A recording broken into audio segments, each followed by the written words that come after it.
Dekat Gopeng Perak ni rupanya ada satu camp, iaitu riverside camp yang aku tengah duduk ni selama 4 hari.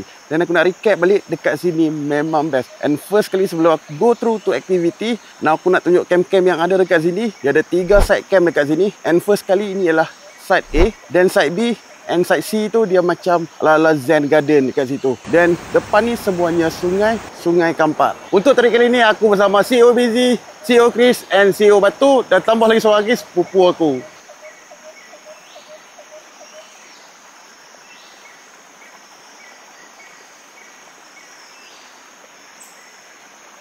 Day tu kita akan pergi ke water rafting, geng. Sebelum kita nak start water rafting, segala aspek keselamatan daripada instructor kita kena follow. Apapun, ni paling wajib. Yang ni yang betul, yang ni yang salah. The feeling of Kampar River, rafting here. So we'll do some exercise, we'll capsize the boat.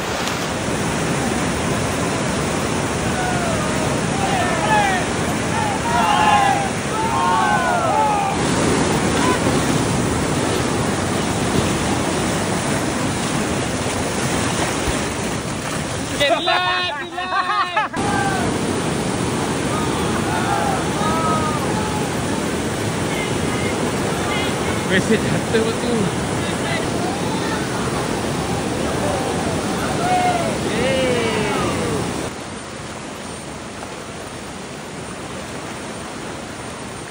Jadi dah settle pun kita punya trip untuk water rafting. Dari segi aspek keselamatan memang terbaik. Rada adventure. Ngam. Dekat sini korang boleh bawa korang punya caravan ataupun korang nak parking kat sini, don't worry. Dia punya parking space dia besar weh.